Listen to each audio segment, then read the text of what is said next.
দিনটা নাটকীয়ভাবে কিন্তু শেষ হয়েছে ইংল্যান্ড এবং ইন্ডিয়ার মধ্যে পঞ্চম টেস্টের 2 নম্বর দিন, যেখানে দিন শেষে কিন্তু টিম ইন্ডিয়ার স্কোর 75 রানে 2 উইকেট।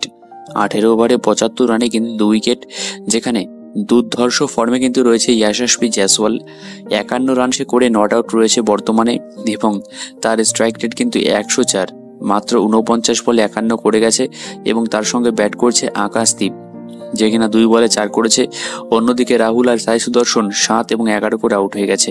তবে একটা কথা বলতেই হবে, মোহাম্মদ সিরাজ যে কিনা প্রত্যেকটা টেস্টে খেলছে, তার ওয়ার্কলোড ম্যানেজমেন্টের কথা ভুলে গিয়ে, সম্পূর্ণ চাপটা ভুলে গিয়ে, প্রেশার ভুলে গিয়ে প্রত্যেকটা ম্যাচ খেলছে, এবং এখনো পর্যন্ত টেস্টে ভারতের সব থেকে লিডিং উইকেট টেকার, এবং নিজের 100% দিয়ে কিন্তু প্রত্যেক দিন মাঠে নামছে।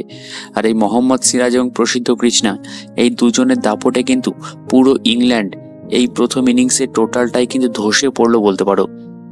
কারণ একটা সময় ইংল্যান্ডের স্কোর কার্ড ছিল 92 রানে 0 উইকেট, আর সেখান থেকে প্রথম ইনিংসে 247 রানে অল আউট কিন্তু হয়ে যায় ইংল্যান্ড। সুতরাং ইন্ডিয়ার যে একটা দুর্দান্ত ফাইট ব্যাক, এটা কিন্তু ভাই জাস্ট অসাধারণ ছিল, এটা তোমাকে মানতেই হবে। এবং তারপরে ব্যাট করতে নামে টিম ইন্ডিয়া। এখনো পর্যন্ত কিন্তু যদি লিড দেওয়ার কথা বলি, তাহলে এখনো পর্যন্ত 52 রানের কিন্তু লিড দিয়েছে টিম ইন্ডিয়া। সুতরাং এখান থেকে ইন্ডিয়া অবশ্যই চাইবে অ্যাটলিস্ট 300 রান করতে, কারণ পিচটা মোটেও কত ইজি টু ব্যাট অন না, হালকা ট্রিকি আছে। সুতরাং ইন্ডিয়া চাইবে 300 থেকে 350 রান করতে, যাতে একটা ভালো রকমের টার্গেট তারা ইংল্যান্ডকে দিতে পারে। তো এই ইনিংস নিয়ে তোমাদের কি মতামত অবশ্যই কিন্তু কমেন্টে জানিও।